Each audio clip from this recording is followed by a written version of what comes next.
Good evening, baseball fans. It is Sunday, December 3rd. This is Bourbon and Baseball, Astros edition. I am Suzy. That is Tom. That's not Kelsey. I know, but you're like, what? Hold on. What's going on? Two different versions, guys. Two different versions. Same podcast. Same sarcastic, hilarious Suzy. Okay, just a little bit different flavor because it's Astros. All Astros. This edition. Okay. Um, We're just gonna jump right in, Tom. We're just gonna jump right in to Texans baseball. No, I'm just kidding. I was gonna say Texans baseball. Texans football. No, I'm just kidding. I apparently missed like a super badass game today, though. It I'm was very good. sad about it. It was very good. What happened to Tank Dell? He broke He his. broke his ankle. It kind of looked like someone stepped on his ankle. Oh, he got rolled up on. There was a bunch of people that stepped on him, on top of him. It's a whole thing. I don't want to take away from the Astros thing. Tank shouldn't have been in there to begin with. I'm like, If he's SMO. Why is he trying to tackle people? Like, sir, what's happening? Anyways, yeah, I was we confused. we will miss Tank very dearly. Hopefully, the guys that are there are still able to do some of the Tank things, and CJ will just be CJ. Okay, not Christian Javier, CJ Stroud. Just Right. yes. Big See, difference. for the non-foosball peoples, everyone's like, CJ, why are we talking about Christian Javier? Are you Yeah. proud? Are you Sorry. proud? You should be so proud. Very good. So So proud. so proud. Okay. So yeah. Before baseball Susie, after baseball Susie is trying to become All know the some of the things, Susie. know some of the things about football. When I tell you, Mike's like, just stop. Just why? College football is a little bit better. Nobody told me about college football. Why did none of y'all tell me about college football? I'm very mad at y'all. College football is the best football. I did fail you there. I did fail Everybody you there. failed me. Everybody failed me. Yeah. I got to watch the UT roll up on frickin' Texas Tech 2 weeks ago, and I was like, Hook 'em. "Shit, if I knew that I could be watching this." Mike's like, "Oh, yeah, did you not know?" "No, So sir. real quick, You would not." is Mike a particular college football fan? Hook 'em horns, baby. Hook 'em Yes. horns. Yes. All Yeah, right. Good. Good. yeah. Everyone's like, "Wow, CZ, just jump on the bandwagon." And I was like, "No, first off, Orange, hello.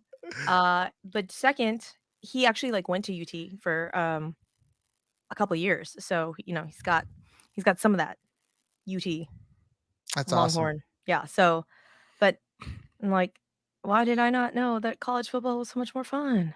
I'm very sad. Anyways, back to Astros. So, guys, there's been not a ton of news coming out of the Astros camp. We know that obviously Josue Espada is our new manager. Thank baby Jesus and all of the other celestial deities that one may or may not pray to. Um, which just means that everybody essentially got shuffled about and moved around. Um, why am I blanking on his name? Who was our new bench coach? Was our first bench coach? First base coach? Clark, No, right? no. Our new bench coach, which was our first base coach, is he has Ooh. glasses To the and cloud. this is bugging me. Sorry guys. I'm envisioning his face like right now. And it's Omar Lopez. Lopez. Why did I almost say Omar Vizquel? That's not him. Omar That's a Lopez. before baseball Susie name there. So Omar Lopez is our bench coach, was our first base coach. Our first base coach is Dan Clark, who apparently came up through the ranks, was an Astros player. I don't know. Do you know who he was? I had no idea. That's before Thomas baseball. Oh, That's saying a lot. wow. All right. So, Dan Farova, I don't know where he went, but I guess he's the only guy that's like out. Everybody else was the same. Gary Pettis, there was rumors that Gary Pettis was joining that all black all black coaches in the Angels organization, but Josue Espada was like, Gary Pettis, what are we doing? Why? You're gonna go to the Angels? What are you doing? Come on now. At least join us for this last run that we're gonna be on. So Gary Pettis and the windmill will be there for our third base. I found where Dan Farova went.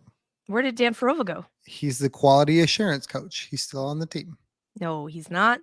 Yes, he Somebody is. else is the quality assurance coach. Not according to the MLB.com Astros roster and staff. Interesting. I will have to hold on. Let me, because I want to say that I saved this and put it somewhere because I was like, all of these are very interesting names, ones that I don't actually know.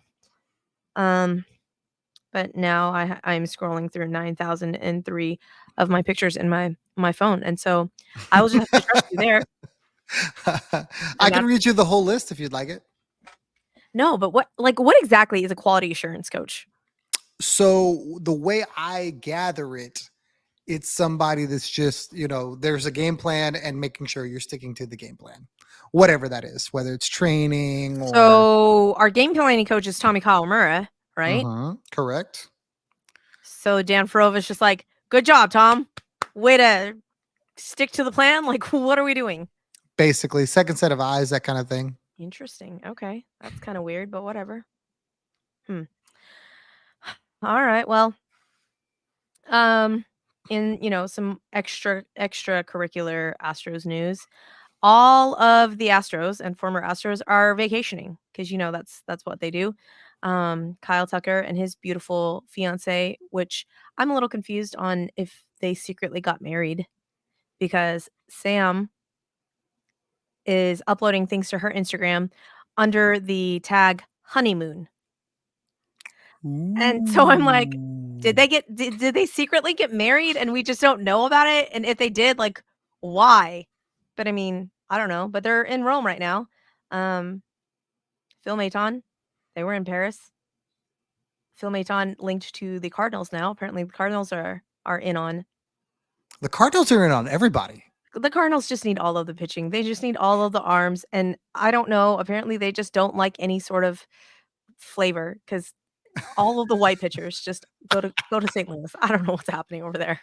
Like I said on my last episode, that pitching rotation is held together by vibes and Ben Gay. So it is what it is. But yeah, so Mauricio Dubon and his smoke show of a wife, they're off vacationing as well. And I'm a little confused though. Breggy's not vacationing. Breggy's working out with Xander Bogaerts in Scottsdale.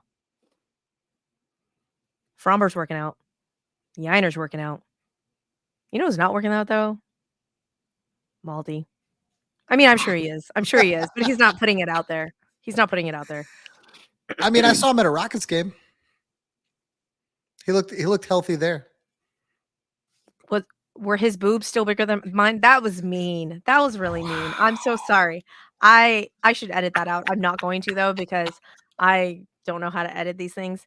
Just pretend that I didn't say that out loud. That was one of those things that should have been kept in my head and not said out loud. Oh well. Sorry guys. Can't unhear it now. I don't. I'm not gonna keep going on that line of thinking. But apparently the Angels are in on Maldi. The Padres also. The White Sox. Cardinals too, right? There's no way that there's no way. I saw that. I did see that, right? That is correct. I don't know. I don't know.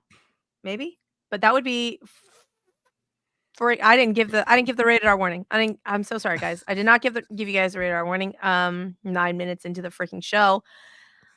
If you're just joining us, if this is the first time listening, I'm so sorry that I normally do this much earlier. This is a rated R podcast, mainly for cussing. I have a potty mouth. Tom has less of a potty mouth. It's mainly just me because the F word is my favorite word, and I say it a lot. So I realized that I didn't give you the warning, and hence I stopped myself. But typically, if cussing is not your jam, this is probably not the correct podcast for you to listen to. But if cussing is not your jam, I don't know how you got here, because that means you would have heard something or saw something, and I don't know Suzy did not let you know. like right away.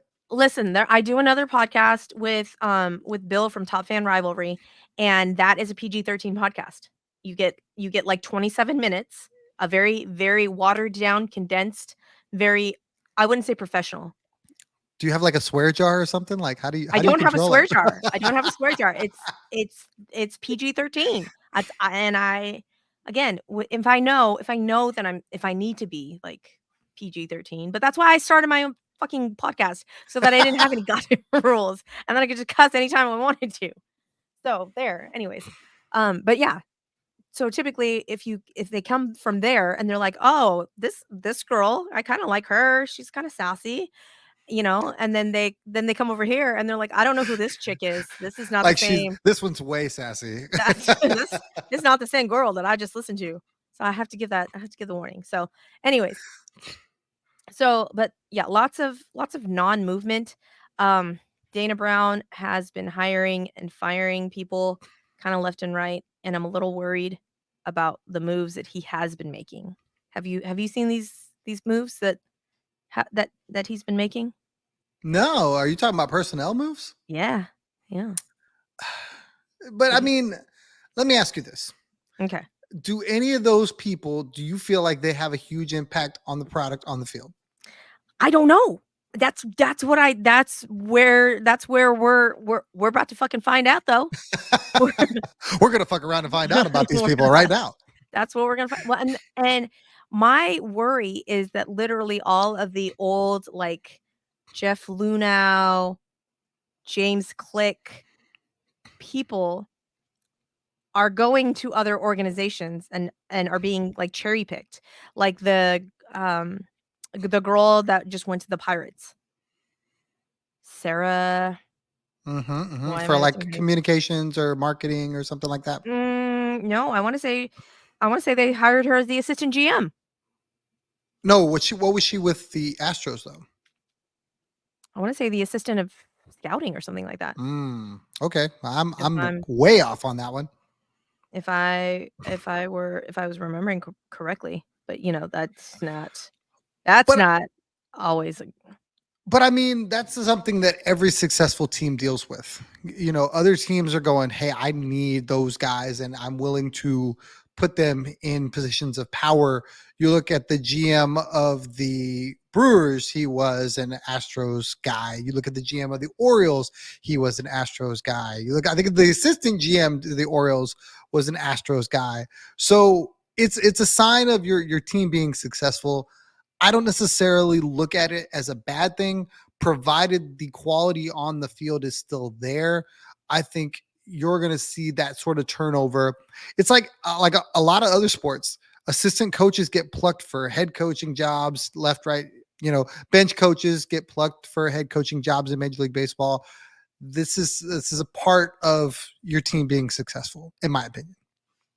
okay, but, like, how how are we going to stay successful if all these people are leaving? You hire new guys. You hire new people. I mean, in the same way that you evaluate talent when you're signing minor league talent or when you're going out and drafting talent, you have to have that same approach to how you replace key people in your front office, right? Um, I don't know. Maybe. I was only half paying attention to what you just said because I found the thing that I was looking for earlier when we were talking about the quality assurance coach. You said that Dan Farova is the quality assurance coach. That is what it says on the MLB.com Astros roster. Yes. According to Brian McTaggart, our quality assurance coach is Jason Bell. Somebody's lying. Meh. So, okay, well, yeah, Jason Bell's now the quality assurance coach. I did not look to see what Jason Bell was on that list. That's And he's not on the list. Mhm. I don't know. That's weird. That's that's odd. But JJ Ruby is the head of our research and development, and apparently he studies lasers. and atomic pressures. I don't know how. Ooh. I figure that's very scientific-y things. Maybe. I don't know. This it's not a math pod. It's not a science pod. Apparently, it's just a podcast for me to rant and say if I was a normal sized human being that I would just throat punch all the motherfuckers, starting with Joe Kelly. Um, Sarah Gellis was the Astros director of research and development. There we go. Okay. And that's who went to the Pirates to be the assistant general manager. Cool. And then JJ Ruby was promoted to the senior director of research and development. I don't know. And then Derek Ladnier as the senior director of scouting. So I don't know. We will see. We will see. But I still maintain that the only reason Alex Anthopoulos was able to make all of those super team friendly deals for the Braves is Alex Anthopoulos Island. And there's some sort of trickery going on there. So Dana Brown, if you need an island to maroon people on so that they will sign team friendly deals, holler at your girl. Okay. I'm just saying. I will do those things for you. Okay, like Alex Bregman apparently wants a $300 million deal. I don't know who's giving Alex Bregman $300 million. That's the $1 million question. No, All it's puns the intended. $300 million question. I don't think any team is giving. And I don't think so either. I think the idea is that he is going to command that. Now the question is like, okay, who's got cap money to spend, and then do they have a need at third base? Like you think of all the big time teams, right? All the usual suspects, the Yankees, the Dodgers, the Red Sox, they all have third base covered. So I don't know who would go out there and pay this money for Alex Bregman, and then they would be like if it's not one of those guys, then are they going to be competitive? Is this totally a money grab? Is Alex basically saying, I'm going to do the Carlos Correa thing and get my money, and if I make the playoffs, great, and if I don't, whatever, I've already got my ring? I don't know. I don't know. Positional payroll. Let's look at team payroll at third base.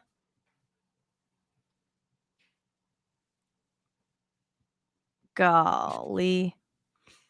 Yeah, we're second. Yeah, 29 million. All the money. It's a lot of money. It's a lot of money.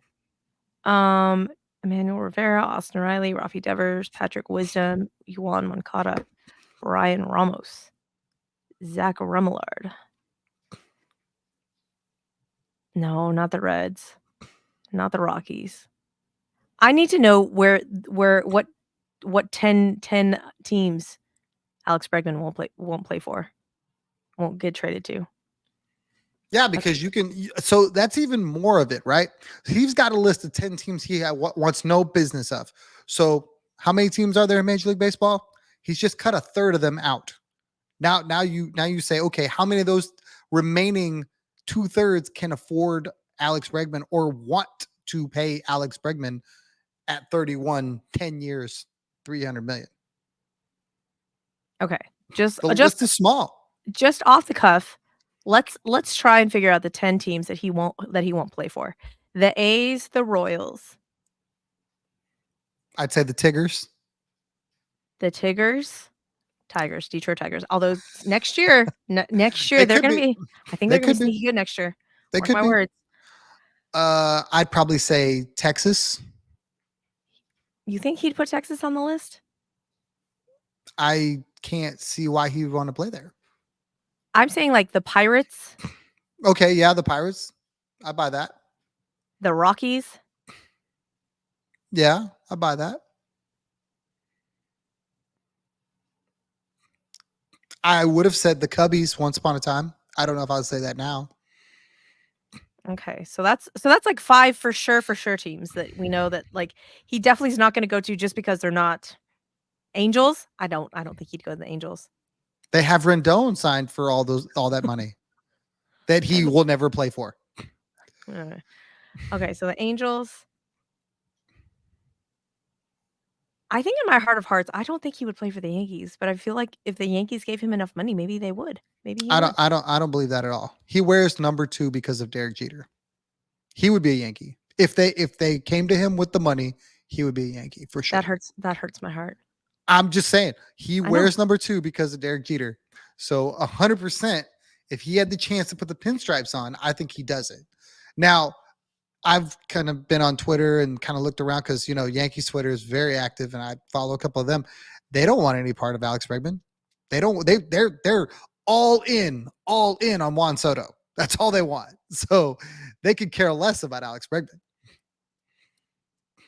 I don't know where Alex Bregman would go. I don't know where Alex Bregman would go to command that type of money. I feel like to get that type of money, he'd have to go somewhere like the Giants. He'd have to go somewhere like Seattle, maybe. I don't know. I just it's so like the it's so narrow. Whatever this is that people think, oh yeah, these teams are gonna just shell out this money Who plays third base for the Mets? for the Mets. Let's look. It was Brett Baty, I thought but they have a young. I thought they have a young it guy. was I wanna say it was Brett Baty and Guillorme? And they both sucked it up because I wanna say Brett Baty was the future of third base, and Brett Baty was not good last season for them. But, I mean, he was a rookie. So I've got their 40 man. Infielders, we have Luis Angel Acuna. I don't know where he would play. Brett Baty, like you said. They've got Jeff McNeil, Joey Wendell, and then a bunch of Oh, guys I've never heard I of. forgot they just signed Joey Wendell for their Yeah, util infield. So, Joey Wendell is their, like, um, Doobie. Mauricio Dubon, yeah. Yeah. So, let's see. So, Fangraphs roster resource has the opening day lineup being This Brett depth chart, Brett Baty. Brett Baty being 3rd. this depth chart has Brett Baty, Mark Vientos, and Joey Wendell as the 3 third basemen. Okay, so it's got, Brett Baty as third base and Mark Vientos as their DH. So it's got Brandon Nimmo at center, Jeff McNeil at second, Lindor at shortstop, Pete Alonso at first, Starling Marte in right, DJ Stewart in left, Francisco Alvarez as catcher, Brett Baty as third base, and then Mark Vientos as DH. And then their bench is Omar Narvaez, Joey Wendell, Ronnie Mauricio, and Zach Short. Interesting. So, um, I guess maybe not the Mets because they've been trying to get Brett Baty as their quote unquote third baseman of the future. I don't know. I don't know. It's not looking like a good market for Alex Bregman. So does Alex okay, then are we gonna call it right now that Alex Bregman has like a breakout year this season? I think anybody and everybody on a contract year ball out. That's just what they do. Breggs is going to be a 300 hitter with 100 RBIs and 30 home runs, and he's going to ball out, which is great for Astros fans until the end of the season. I absolutely think Breggs is going to have a monster season. So the report is that we're Astros front office has quietly, quote unquote, quietly resigned themselves that we will not be able to resign Alex Bregman. So essentially, we're going to lose him for a compensatory pick. Comp, Compensatory. compensatory. Damn it, compensatory pick. So the highest payrolls in 2025 is what I pulled up Mm-hmm. to give you an idea. You have the Phillies as the highest, the Braves, the Yankees, the Padres, the Mets, the Rangers, the Cardinals, the Blue Jays, the Cubs, Mariners, Twins, then the Astros. Well, that's just it. Like after 2025, the Astros have no money on the books. Essentially, Who plays third base for Baltimore? they won't pay him. They have the second lowest payroll in 2025. They won't pay. They won't. But that's part of Baltimore's problem, though. All those young guys, they won't. A, they won't lock them up, and B, they won't pay them. Mm. Like their owners already come out and said, "Well, if I start extending these players, then the ticket prices are going to have to go up." So What about Cincy? That's a good young ball club. that is a good young ball club, but that's another team that the owners don't want to shell out money. Okay. I can't see him going to Washington. Washington's really low, right? Yeah, I don't see Bregs being in that. So They lowest payrolls. Ooh, what about Vegas? Would he be an A for Vegas? I don't think so. So lowest payrolls. You got Oakland as the bottom, Oh, Baltimore, Cincy, Pittsburgh, Kansas City, Washington, Miami. Miami might be interesting, but they don't spend money, right? no, but then depending on no, because they're trying to become the second race. Who plays third base for Arizona? I mean, right now, A. Eugenio Suarez. They just traded for A. Eugenio Suarez. Is that like a 1 year thing? Yes, but then I want to say that there's a club option for him. Let me look that up. Because they don't their payroll is going to be really low too. Yeah, but they are they're trying to roll a younger, cheaper payroll out there as well because that stadium needs massive work as well. Mm, okay. Okay. Fair enough. So, I mean, maybe the Giants, because I want to say that who's playing third for the Giants? So they have a $15 million club option for Eugenio Suarez in 2025. Yeah. 2026, he would come off the books. Okay. So So if they decline the club option, they could do that, and they they are down there. They're 20th in payroll for 2025. they The, they could, but I don't see them spending money. so then you got the Giants at 19, Tampa, White Sox, and that's supposedly the league average.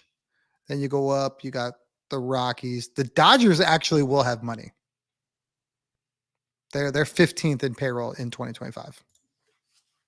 Who's the Dodgers third baseman? That is a good question. Let's see. Is it Max? No, it's not Max Muncy. I thought he placed third. They were rolling out. Who are they rolling out? Not Kike. Kike and Miggy Rowe were at short. Max Muncy and Chris Taylor at third base. That's their Ay, depth ay, chart. ay. Okay, so then, shit, maybe. All Yep. right, Alex Bregman to the Dodgers. There you go, guys. It I could would love, happen. I would love to see Alex Bregman and Joe Kelly in a clubhouse together. I can imagine, those would be interesting conversations. That would be good, Fuck Lord. you. No, fuck you. Yeah. So the money that they're quote unquote saving for not signing Alex Bregman, they're just giving to Jose Altuve to be a lifetime Astro. I understand not paying Bregman crazy money. I don't understand not attempting to pay Bregman at least what he's worth. I think he's worth the money. I just don't think he's worth the years. And it's like, But that's what they all want, though. true, but how do I put this? I don't think that the Astros will have a money problem in 2025. Everybody's always going, they can't sign this guy, they can't sign that guy. If Framber struggles again, Framber will not be getting crazy money. So they will have all the money in the world to sign whoever the hell they want. If they want to sign Tuck, they could sign him. If they want to sign Breggs and Tuve, they could sign him. Do you know who's on the books for 2025 for the Astros? Literally nobody. Nobody. Literally nobody. So we would need to go if we need to go over the CBT for a couple of years in Mm-hmm. order in order to keep our guys. Yep. That's what needs to happen. At no point in time has Jim Crane shown the willingness to do that, though. I think the last time he signed and went over was Zach Greinke, wasn't it? Yeah. And we're still paying for Zach Greinke. In 2025, the Astros are paying Jose Abreu 19 and a half. They're paying Lance McCullers 17.7. They're paying Justin Verlander 17.5. They're paying Jordan 15. They're paying I know, right? It's just dumb what they're That's paying so Jordan. oh They're, god. they're paying Ryan Presley 14, but that's a mutual option. They're paying Rafael Montero 11 and a half and CJ Christian Javier, not CJ Stroud, 10.4. And that's it. That's it. You'll That's have ARB 3 of Tucker, which is his last ARB year. Belak will be ARB year 1. Dubon will be ARB year 3. Pena will be ARB year 1. Framber will be ARB year 4, it says. I mean, everybody's just going to be ARB, pre-ARB. They're not paying anybody. yeah, no, we have, like, no money on the books in 2025. So he would. He would need to go over the CBT is it CBT 2 or CBT 3 that he would need to go over in order to keep everybody? I wanna say, like Probably just 2.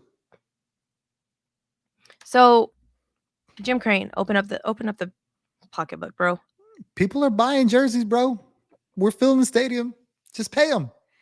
I get it. It's a delicate balance between bringing in young, like not overpaying old. But some of those guys, they're just so valuable, so culture. They're gonna be worth the contract. It's there's got to be a happy medium they can get to. Well, but the other thing is, though, there has not well, I say that, but then again, when we let Carlos Correa walk, everyone's like, "Jeremy Pena who?" Like, they they thought Jeremy Pena was ready, and Jeremy Pena ended up being World Series MVP. So I don't know. Like, I guess Will Wagner, step the Come fuck on on up. down. Because I mean, really, it's Will Wagner and then like Shea Wickham, who they didn't even protect from the Rule 5 draft. So that doesn't fill me with great confidence if that's not a guy that you're going to protect. So, I is Will Wagner our future third baseman? I mean, I don't know who would be the free agent. I'm not even going to try and figure out who the next free agent class is going to be for third baseman because I'm like, okay, Heimer Candelario, come on down. No, thank You're you. talking about in 2025? 2024. Why would you sign a third baseman now? Well, that's what I'm saying though. Like, if we don't have anybody in waiting in the wings. So if we're not going to resign Bregs, right? Like if we're Yeah, not but going to he's playing in 24 for the Astros. 25 would be the year that you have to fill the slot. right. Right. Well, but what I'm saying is if we're not going to sign if we're not going to re-sign Bregs and we're losing him for a compensatory pick. There Hey, we go. Words are hard. I would say trade him away and try and get a bigger haul for him now. But we can't do that because we don't have a third baseman, mm-hmm. I agree. you know? Or like I guess, I don't know, Mauricio Dubon. Have yourself a time at third. I think he could play it. You think you think Doobie could play third? Absolutely. Absolutely. All right, maybe I got my years mixed up because it's not showing um Alex Bregman on here Not showing Alex and Bregman for what? as a free agent. Oh, I'm like, yeah, I want to say he's a free agent in 25, right? That's what I'm I like, thought. oh, That's what I thought too. mm, weird. Maybe they Alex, maybe they know something we don't. I hope so. Hmm. But I mean, wouldn't it make more sense though if we're not going to re-sign him, like get more than a compensatory pick? I don't know why I can't say that word.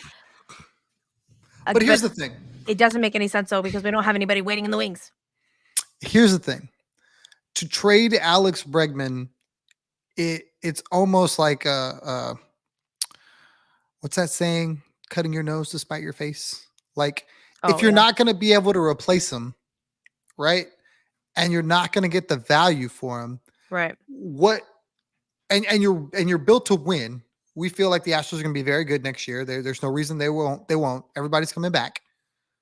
Why would you trade him to, I guess, create a hole Mm-hmm. instead of trying to get every chance you can to win with him on your roster? They've done it with all Right. of them. Yeah. Springer, Correa, Cole. They walked right up to free agency and go, look, we're ready to win now. We are going to hold on to you to the last second because you give us a better chance to win than anything we could trade for. Right. And we're in a position to win now. So there's no scenario where Bregman gets traded. He's just too valuable. I mean, we could talk about all the things Bregman does Right. all day long. Okay. So then, are we trading Fromber? That's an interesting question.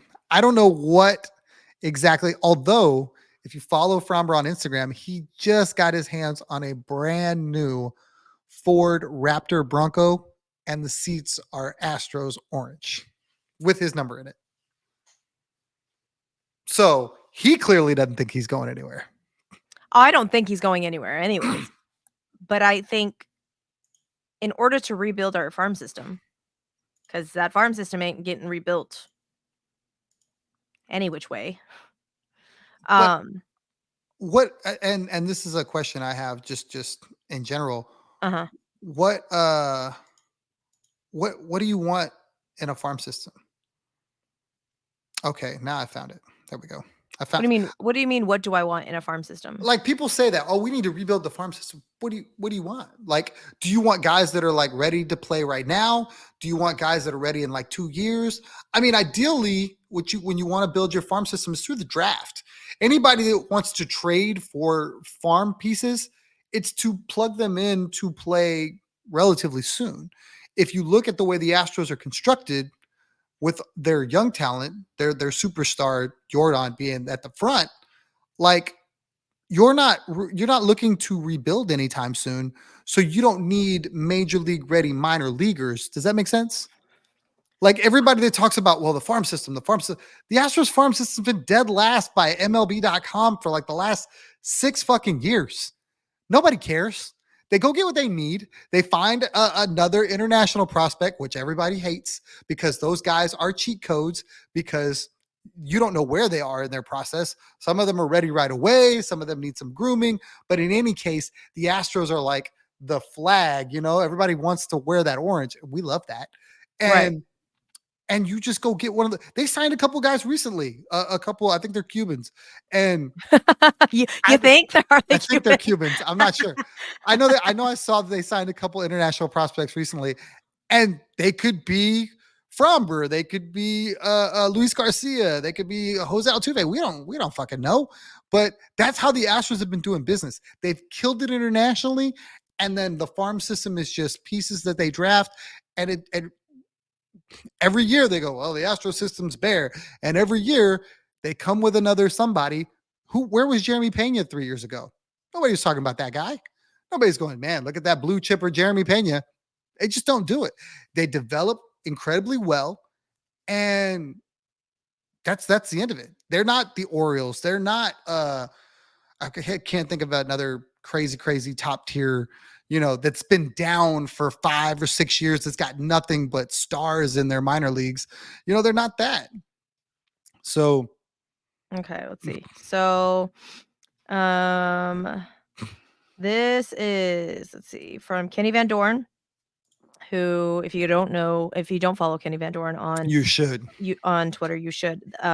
He is at the Vandalorian, like Mhm. Mandalorian, but with a V. And he and Jimmy Price run Astros Future. So lots of minor leagues news over there. So let's see, Astros release left-handed pitching prospect Max Roberts, blah blah blah. Astros signed Luis Contreras last week, inviting him to Major League spring training. Contreras received offers from other organizations, but he knew Houston prioritized development of pitchers with similar arsenals to his own. Say it again. Say it Right? again. They do it all the time. Teams hate us for it. I love it. You don't Then need a minor league system when you have shit like that. let's see. Astros signed right-handed pitcher Jesus Nunez to a minor league contract for next season. We re-signed Dixon Machado. Infielder Dixon Machado, left-handed pitcher Brian De La Paula, and right-handed pitcher Jairo Solis to minor league deals. They also like signed a minor leaguer that would converted from like a position player to a pitcher to give him a better deal. I can't think of his name. I'm terrible at prep. I should have had that ready to go. But they just do these things that kind of like circumvents the system, right? They don't have this normal process where they go, okay, we got a bunch of stars that are 18, 19 that are going to go through the minor league system. And by the time they're 24, they're going to be ready to go. They just don't do it. Or at least not Yeah, the well, and conventional way. that's again, I guess, like another thing that Astros are known for, kind of, but not really. Everyone is saying, "Oh my god, the Astros farm system is sucky, blah blah blah," and then yet, like, as soon as the Mets get Drew Gilbert and Ryan Clifford, they shoot up the ranks of the Mets organization. I'm like, it was the same motherfuckers over here than so you just gonna throw shade at the Astros? Like, obviously, we're developing talent at a better pace because everyone's like, "I'm sorry, who? Yainer Diaz? Who the fuck is Yainer Diaz? No, we don't know who Yainer Diaz is." Exactly, motherfuckers. Watch it. So You're about to learn. The whole world's about to learn who Yainer Diaz is. He's been training in the offseason too. Looks phenomenal. Looks like a fucking tank. And all he's going to do is hit dingers. he's gonna hit 94 home runs next season. Mark my words, not 94. Well, honestly, though, I think he's gonna hit 30 home runs next season, at least. I wouldn't even At be least. shocked. At least. Um, second fucking highest OPS at Minute Maid Park. Doesn't even get to fucking play at Minute Maid. Oh!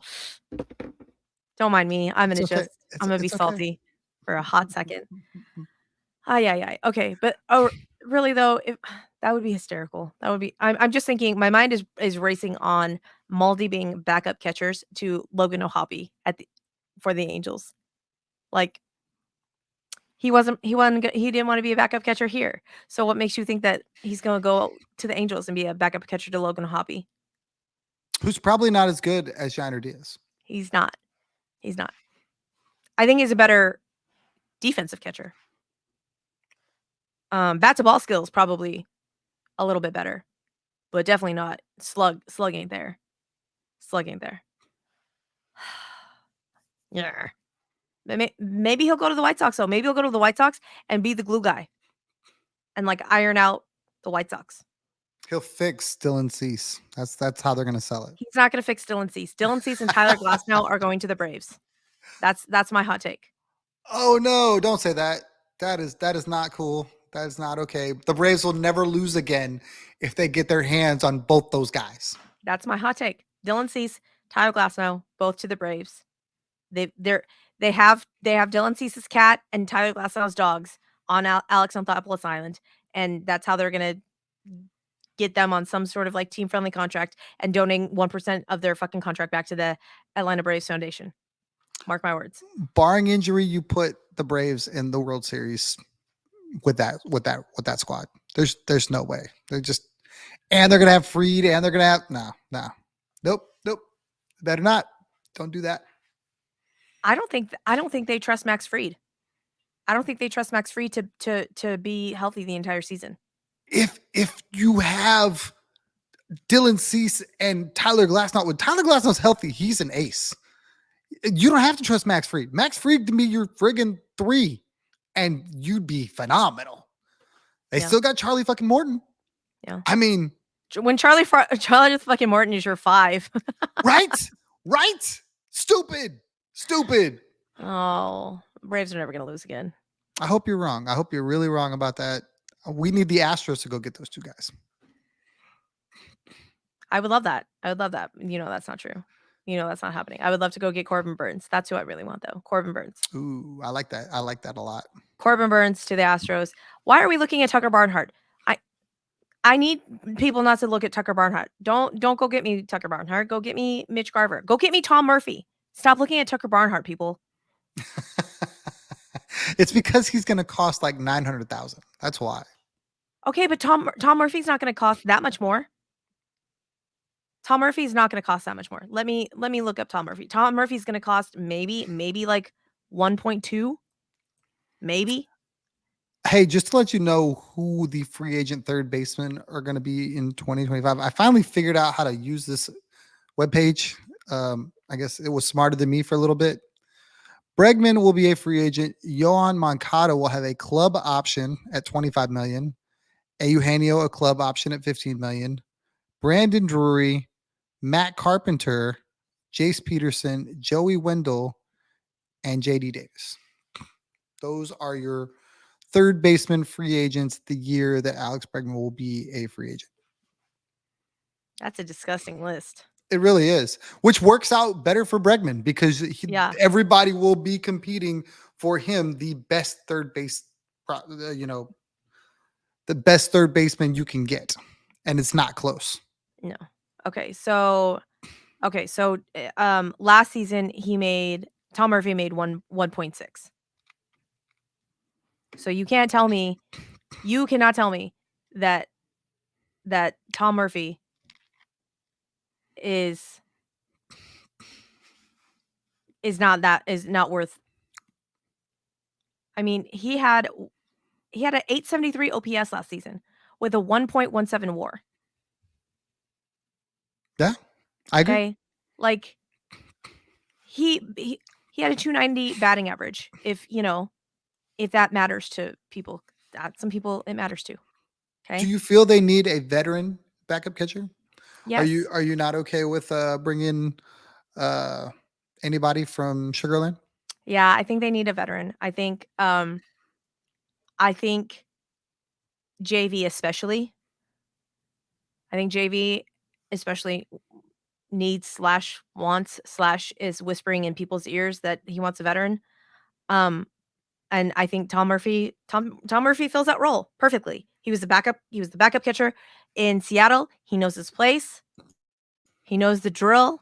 I don't think he has the ego and is like, I need to be the number one catcher. Like, he's fine. Give the man the money. I really hope you're wrong, because of all the pitchers on the entire roster, JV never gets the offensive support.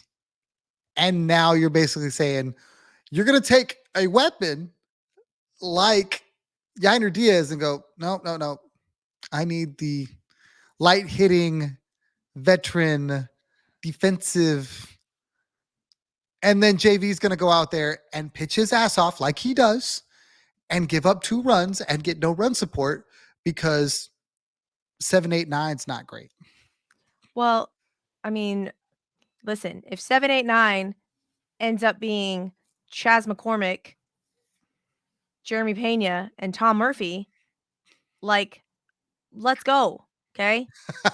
Let Chas fucking cook in center. I honestly believe that if we stop the fucking carousel of outfielders, I think he's going to get into a rhythm, and I think he's going to be even fucking better than he was this season in the limited games that he fucking played.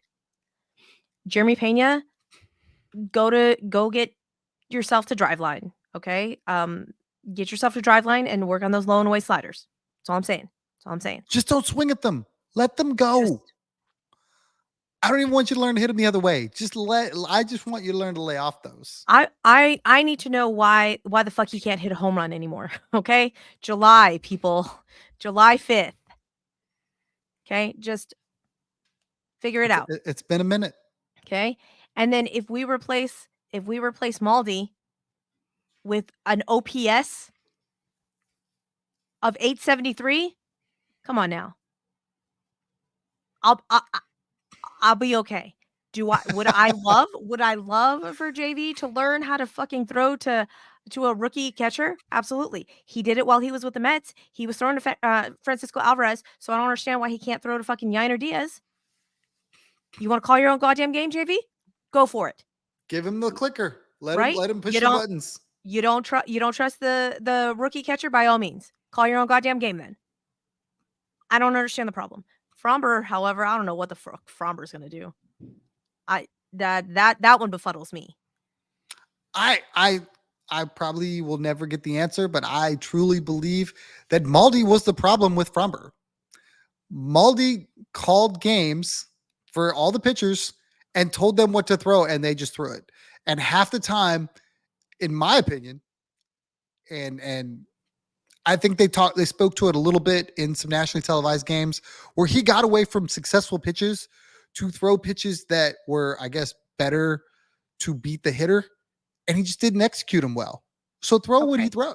So get back to what he's used to throwing. What is it? The curve, and throw more curves, less sinkers. I think he fell in love with the sinker. His sinker, though, they were saying that he was losing the vertical break or something. He was trying to throw it faster, and by throwing it faster, it lost some of its pronation, lost some of its spin or whatever, and that's why it was like more hittable. I don't know. I don't understand the physics behind. Right. But that's what I'm saying.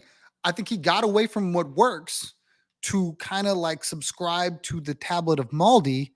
And it's like, look, I just need that dude to go back to whatever he was doing 2 years ago. So, okay, so then JV and Fromber are calling their own games and throwing to Yiner. And every once in a while, Tom Murphy gets Hunter Brown or Jose Urquidy, or I don't know. We have 43 starting pitchers, and none of them are really an ace. They're all iffy. What do you want to do with all those starting pitchers? I want to trade Jose Urquidy. And if someone would take on LMJ's contract, I would love to do that as well. They're burying him in the H. All puns intended. Fine, then go bury Lance McCullers in the goddamn bullpen and bring me a fucking starting pitcher that'll throw all of the fucking innings. Would you be okay with Lance being an ultimate setup guy making $17 million a year? Yeah, I don't care. They're paying Rafael they're paying Rafael Montero 11 and a half. And it's being heralded as one of the worst contracts on the team. That's why I'm saying for $17.5 million, he should be starting.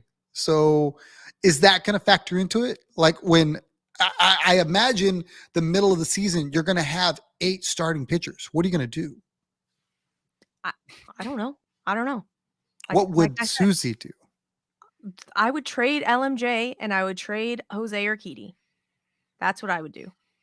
Who's going to take those 2 pitchers on? I don't have a fucking clue because Jose Urquidy's a 4 or 5 in 95% of the rotations. LMJ, when he's on, is like your 2, 3. Mm-hmm. But his elbow's made of fucking glass. You know, like, I don't know. Package him and them and Jake Myers up and bring me Corbin Burns. I don't fucking know. I don't know. I don't know what the fucking Brewers are doing. They gave Jackson Chourio $82 million fucking dollars to be their center fielder for the next 43 years. So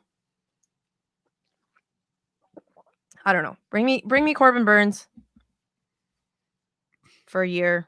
Let's run it back. Let's win another ALCS. I'm here for it. Let's do it. I don't think it's going to happen though, because we're going to have 94 number 4 starting pitchers, and who knows if Luis Garcia is going to be back, or if LMJ is going to be back. Like they both, I know, they're both supposed to be back in like All-Star break, but I mean, who knows what kind of pitcher they're going to be when they come back. You know what I'm saying? Mm-hmm. And is Christian Javier going to figure out his shit? Is Fromber going to figure out his head case stuff? See, we have a lot of ifs. If JV doesn't fall off a cliff if Fromber gets his head case shit figured out, if CJ can figure out his vertical break, then we've got a great starting rotation. But that's a lot of ifs, and I'm not very comfortable with all those ifs. You know what's funny? With all of those ifs, this team is still very, very good. Well, JP France and Hunter Brown, I guess, welcome to the starting rotation again because you're going to be there. Jose Urquidy, like, I don't know. You're going to move. You know what though? I would love to see Hunter Brown maybe in the bullpen. That makes a lot of sense. It really does. He's got the ability to give you an elite inning. He's got the ability to give you some length if you need him lengthened out. I think I think he needs to be a starter eventually because he's got He's got starter stuff. stuff. Yeah. But I mean, for at least the next couple years, if he's in the pen, if you tell me you're going to go JV for 6 innings and then Hunter for 2 and then the closer, which is Brian Abreu, don't come for me, Ryan Presley people. I'm here for it. Ryan Presley truthers are going to cancel you, Tom. I know. I like him. I like him too. I don't know how many more innings. I don't know how many more games Ryan Presley has. I think the closer role gets. I think it gets split between him and Brian Abreu this season. Really? Do you think it is it because Espada chooses it or because Presley struggles? Maybe a little bit of both. I mean, don't get me wrong. I still love Ryan Presley's stuff. However, we all know that on back-to-back days, Ryan Presley struggles. I mean, if he throws more than 15 pitches, that next day is iffy, right? So, Ryan Presley and Brian Abreu co-closers. Um, you know, Rafael Montero hopefully figures out his shit. I'm like, who else is so let's see. Ryan Stanek is gone. Phil Maton is gone. Maybe they bring back who was the guy that we had right at the end of the season for the Reds that couldn't be on our Ooh, was he I think he was a left-hander he was a too, right? lefty. Yeah, he was a lefty and he couldn't be on our on the playoff roster because we signed him too late. He ended up being decent as well. Mm-hmm. Like really, really good. Now, what is his name? That's making me mad. I have to figure that out. Throw him in the pen, throw Hunter Brown in the pen, and let's roll. Yeah. And re-sign Hector Neris. That's really what I want. I really want us to re-sign Hector Neris, but I don't think they're going to be able to re-sign Hector Neris because they gave Rafael Montero freaking $94 million. You don't feel like, and maybe it's just me, you don't feel like it's Rafael Montero all over again. Like this is the height of Hector Neris's powers, and if they sign him to a similar contract, he comes back and he regresses. Listen, we're not going to put that out into the ether. Okay, that's not what we're going to do. Bennett Sousa. Bennett Sousa. I was just about to say it. I was looking for it. Sousa. That's who it is. Yep. Okay, so, oh, I forget that they have Ronel Blanco. Mm-hmm. Oh, They and Kendall have Graveman. I so many. totally forgot Kendall Graveman. They have so many starters, and I get that the bullpen is a thing, but I mean they've got bullpen arms coming back too. Mashinsky, I mean Seth Martinez was really good. I don't want Machinsky. They don't have Machinsky. Okay, so Fangraphs roster resource has our starting rotation as JV, Fromber, CJ, Hunter Brown, JP France. I say JV, Fromber, CJ, JP France, Jose Urquidy. Although I don't want Jose Urquidy as my 5, but that's what I say. Throw Hunter into the pen, and he could be your long guy. Kind of. But see, I like his stuff better than I like Seth Martinez's stuff. Well, like while Seth Martinez was like a decent like innings eater / I would be more comfortable with Hunter Brown throwing like impact innings versus Seth Martinez. You know what I'm saying? High leverage. Yes, thank you. So in our bullpen, they have Jose Urquidy, Brandon Bielak, Bennett Souza, Ronel Blanco, Kendall Graven, Rafael Montero, Brian Abreu, and Ryan Presley. So, throw away Brandon Bielak. Just no, thank you. Just no. Give me Hunter Brown in there. Give me Bennett Souza, Ronel Blanco, Kendall Graveman, Rafael Montero, Brian Abreu, Ryan Presley. I'm okay with that. I mean, I'm really not okay with Rafael Montero, but I'm like stuck with him. So, and then yeah, so they have me. Fangraphs roster resource is giving me an aneurysm. It's got Chas McCormick as left, Jeremy Pena as center or as shortstop, excuse me, and then Jake Myers as center field. Package Jake Myers up with Jose Urquidy and go get me a starting pitcher, please and thank you. And don't come for me, people that do the trade whatever. Everyone, they're gonna be like, Machine. yeah, that's a minus 43 value, Susie. That's not gonna get you anybody. Shut the fuck up. I know. Okay. But like, in all honesty, though, I think if Jake Myers plays every day somewhere, he is going to become a version of that 2021 Jake Myers. Like before he got hurt. I think they trade Jake Myers and he ends up being Miles Straw all over again. No, I think he's somewhere in between Miles Straw and 2021 Jake Myers. Like somewhere in there. They're so close. Someone. I think mentally, I think he was playing, with house money early on. Then it got to him. Then the pressure got there, and now I don't know if he can get. I mean, you called it on the PSF app so many times where he looked gun shy in center field. Yeah. You know what I mean? I think it's between his ears. I don't think it's physically a thing. I think he has all the skills. He's shown it, but mentally he just can't get past whatever the don't fuck up is. But I think that was part of the deal, though. I think that was part of the issue with him knowing kind of in the back of his head that he was not one of Dusty's guys. And so his playing time was tethered to how well he played in the one plate appearance he got every 43 days. So, like you bench a guy for 43 days, he's not going to play well, except for Chas McCormick. That's like, fuck you, Dusty. Look at what I can do. But I think with the change of scenery and the club saying, okay, Jake Myers, like you are our everyday center fielder. Like you fuck up, but like we're going to give you the leash to not hang yourself. Like you're the guy. Go do the things. And I think that with that assurance, he will go do the things. You know what I'll never understand about all that? And I know it's history now. He had a total Jeremy Pena, all the leash in the world. And never questioned youth or inexperience or anything, never pulled him out of the game, never messed with him. But Chas and Jake, he was like, nope, I don't know if I can trust him. I got to put him in good positions. I got to put him in the right spots to be successful.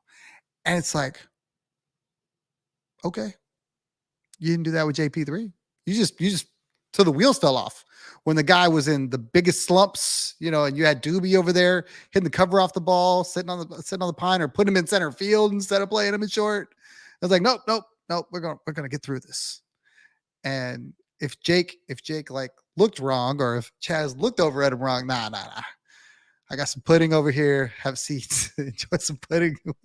I don't know. Well, like again, why did Corey Julks get as much play than he like? Was he one of Dusty's guys? I believe so. I believe so. Did Dusty play his guys? Yes. And people are gonna be like, "Oh, you don't know what you're talking about." Okay, all right. I guess we'll find the fuck out next season. Yep. But let Chas cook. Let Chas cook in center field, please. I'm gonna be real mad. I'm gonna be real fucking mad when Jake Myers is our starting center fielder on opening day. Josue Espada, I beg of you, please. I don't think Jose Espada is going to be the same way. I think he's going to be so much more opposite of what Dusty was. A player's manager for sure, but with more of a okay. This is I'm reading the tea leaves or the okay. This guy's in a good groove. I'm going to let him go. I'm not those things where Dusty. We felt like some of the lineups were just head scratchers all the time. Obviously, I think there's going to be times where we question the lineup because that's just what we do. But I don't think it's going to be near as much. We're going to understand it better than we did last year when we just didn't understand it at all sometimes. Okay, so our opening day lineup: second base, Jose Altuve; third base, Alex Bregman; Yordan Alvarez, DH; Jose Abreu first; Kyle Tucker in right; Yainer Diaz as catcher; Chas McCormick at left; Jeremy Pena at short; and Jake Myers in center. Okay, so we all know that Yordan Alvarez loves playing in left field. So if Yordan Alvarez is in left field, who's in DH? I don't know. That's a good question because they don't have anybody on the team that screams DH. They just don't. And our depth bench, they have Cesar Salazar as catcher, John Singleton at first, Gray Kessinger. We totally forgot about Gray Kessinger. Totally forgot about Gray Kessinger. Gray Kessinger as our util infield, and then Doobie as our infield outfield. Maybe Doobie's the DH. I'm not saying I love it. I'm just saying right now, as currently constructed, Doobie's probably the best bat of that list, right? Yeah. Unless, I don't know, I guess unless Singleton figures it out. I don't know. I think, John, that whole project should be done. It was a nice story. It was a full circle thing. His wife is amazing on social media. I just don't know how much John Singleton. I mean, maybe I'm wrong. Maybe he just needs maybe he's the DH. It's just, I don't know. Spot track. I don't want to know about Tom Murphy anymore. I would like to know about John Singleton, please and thank you. Okay, so John Singleton is still pre-arb, so $720,000. Cheap. Just simple, chilling. Yeah. I don't know. I don't know. It's Shea Whitcomb led the minors in home runs. You don't think someone picks Shea Whitcomb up? I thought the same thing about Corey Jokes. Corey Jokes had a ton of home runs. I think there's an age thing. I don't know exactly what his age is, but there's a reason they didn't protect him. Well, that doesn't sound great. I agree. Shea Whitcomb is 25. Shea Whitcomb is 25. And so we need to see that this is where I'm so confused by people because everyone's like, "Oh, he's too old." And then but then when like they're in the MLB, everyone's like, "Oh no, he's just hitting his peak. 25." Which one is it? Is he too old or is he just hitting his peak? Can't have it both ways. Well, the idea is that he should be with a big league ball club by 25. So if he's in the minors, he just got to Sugarland. It's kind of like, the expiration date on the milk, like is tomorrow. That kind of thing. He's not too old. He just should already be a big leaguer by now. Does that make sense? Yeah. So let's see. Shea Whitcomb, shortstop, second base, and third base. Oh, well, seems to me that Shea Whitcomb is blocked in all of the positions that he fucking plays. Exactly. So, I don't know, like, it doesn't sound great for Shea Whitcomb if those are the 3 positions that he plays. And he can't He can't get anywhere because there ain't nowhere to play him in uh in the big leagues. I, That's why I think it'll be really interesting to see what Dana does to kind of like not find minor league talent, because I don't think you need minor league talent, but just to create that bench so that you're not asking yourself, where is my utility whatever going to come from? Is it him? Is where's my DH going to come from? Is it 80% Jordan, or is he not going to play the outfield even though his numbers say he's phenomenal out there? Like, I get it, you don't want him there every day, but the 50-50 split feels kind of right. So, okay, so then suck it up, sign Mitch Garver, and then on the days that mm, on the days that Jordan plays left, Mitch Garver is your DH.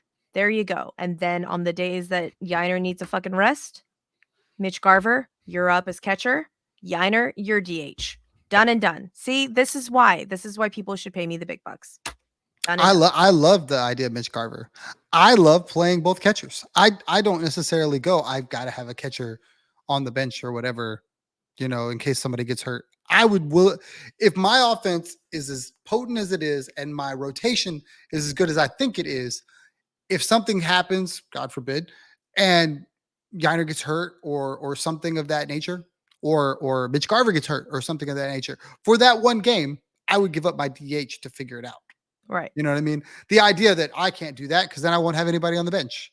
Like, you ran out, and I'm not gonna get at the ex manager, but you ran out these lineups with nobody on them, where it was like Gray Kessinger and Caesar Salazar and a lineup full of guys that had no, because the other guys needed a break.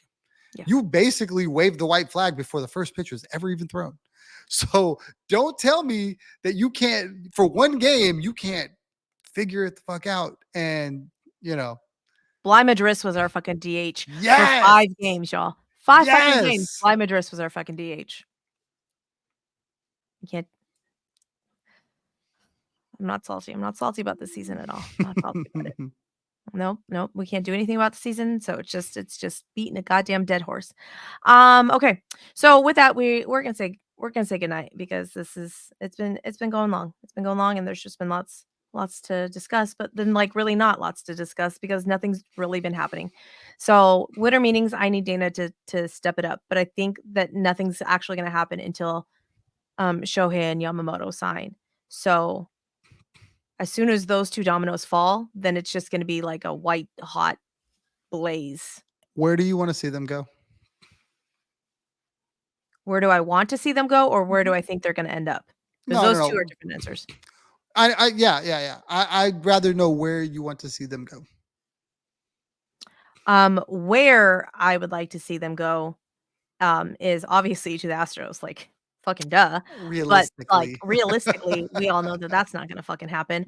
I no. would love to see, Yamamoto not have an impact on the Astros record as much, so Yamamoto to the Cardinals, I would fucking love that. Um, I don't think that's gonna happen, but Yamamoto to the Cardinals. Do you That's believe there's any truth to the rumor that he wants to play with other Asian players? So like he's looking for a team specifically. Lars Nootbaar is right fucking there. Yes. I do think that does have some legs to it. So, I mean, they play together in the WBC. Lars Lars and him are very friendly. Um, so I don't know. I think Shohei is going to end up a Dodger. I hate it. Like, I physically it kinda makes me a little ill, but I think that makes the most sense. So I think it's Shohei to the Dodgers, Yamamoto to the Cardinals. I actually really would love Yamamoto to the Cardinals. And then as soon as those 2 dominoes fall, Dylan Cease, Tyler Glasnow, you are brave, and then all of the rest of the dominoes will fall. Like, as soon as that happens, like, I think, um, Rodriguez, Eduardo Rodriguez, I think, goes to the Giants. What's And stopping the Giants from getting both of Shohei and Yamamoto? They have all the money. They have all of the I don't know, they have all the money, but they don't have any stars, and I don't know if anybody wants to go play there. I'll be really, truly honest. I mean, like, Correa was gonna be there, and then, the whole foot thing happened, and, Aaron Judge didn't wanna play there, Bryce Harper didn't wanna play there. Like, what is driving people to go to the Giants? Like, Logan Webb? Like, who are you turning on the TV? If you are a Giants fan, who are you excited about? Like, Patrick Bailey? That's, like, really it. Like, your young catcher, that's it. Like, you're not are you gonna get excited about Tyro Estrada? What about Michael Conforto, Mitch Haniger? I mean, my panties ain't dropping for either one of them, but, like, that's not, like, I'm not Uh, turning on the TV for to watch that. Now, granted, if Shohei and Yamamoto go to the Giants, hell yeah. Hell yeah, I'm gonna turn on the TV for those starts. But that's what I did for Angels starts this year, and I was sorely kinda disappointed with every Angels start when Shohei was there, because some of those were really ugly losses, and Shohei's going 4 for 5 and hitting for the cycle and pitches a gem, and then they lose 9-5. Like, Shohei scored 4 of those runs, y'all. Like, what's happening here? Like, so, I don't know. I feel like Shohei's going to the Dodgers, Yamamoto to the Cardinals, Dylan Cease and Tyler Glasnow to the Braves, and then, I mean, Blake Snell's all but, like, begging the Mariners to fucking sign him, so I don't know. But I um, think I think the Tigers are maybe gonna be a sneaky good rotation next year. Sneaky good team. so you think Shohei's a Dodger? Yeah, So uh, you think he's going to DH for them the entire season? yeah. I mean, who else is gonna DH for him? Max Muncy? Probably. I don't know, but I feel like they have a problem with that already, right? Don't they have like Will Smith and Austin Barnes and Chris Taylor? They kind of rotate all around.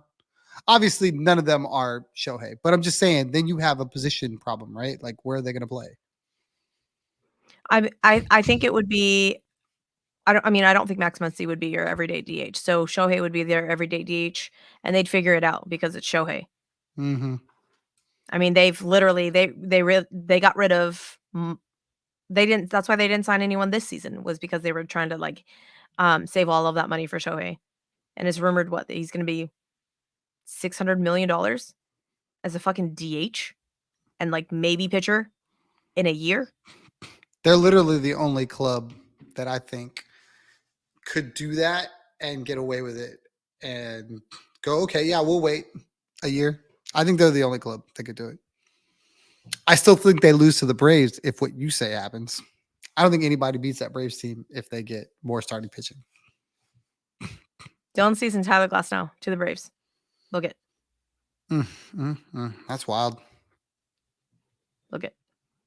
So, all right. And with that, I think we're going to say goodnight. Tom, tell the people where they can find you. On Twitter, not X because we don't believe in X at Third Coast Tom, and the PSF app.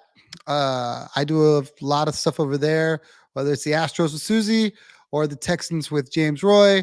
It's the best place to go hang out and watch a game with sports fans and do it from the comfort of your own house, your backyard, wherever the hell you want to be, and not be in a bar or, you know, wherever people gather. If you're not a people person but still want to be, involved, talk to other people, chat, maybe them see your face but not necessarily be in the same room with you. PSF gives you all of that so you can still fan the way you want to fan with other people, and it's a lot of fun. you know you can chat in the little chat bar if you want to. You can hop on the mic and speak your piece if you want to do that. It's a really good time. We did the Astros all last year, had a blast, living and dying with every at bat. Suzy is the fortune teller because she's got the game day up, so she's ahead of all the broadcasts. So her emotions are as raw as they can possibly be, and then we get to interpret them and then the play. It's a lot of fun. And then with the Texans, they're a great young team. Those things are a lot of fun. We're doing those every Sunday. You can get in there and have a good time. With those Texans fans, we are teaching football in there. Suzy comes in, has a question. Be more than happy to break it down for you. Where's the ball? I don't know where the ball is. Why is that a penalty? Why is that a flag? What just happened? Is that a trick play? If that's a trick play, why is it a trick play? I ask all the questions. We answer them. Yep. So go follow Tom on Twitter. Go join the PSF app, and do all the sports. If you guys like basketball, if you like soccer, I want to say they have soccer things. If you, not even the Texans, if you like any other football team, if you like any other basketball team, they have sportscast teams that do all of those things too. So go join that, find your room, enjoy the fandom. Give us 5-star rating. I would love that. Tom also would love that. Give us a written review. I would also love that so much, because I love constructive criticism. No, I actually don't. I just want everybody to tell me how insanely wonderful I am. That's really what I would love. So please do that. Hit subscribe on YouTube so that we can continue doing this. I mean, even if you don't hit subscribe, I'm still going to continue doing this. And with that, we're going to say goodnight and goodbye. And yay, baseball. Woo! I'm going to hit end record now.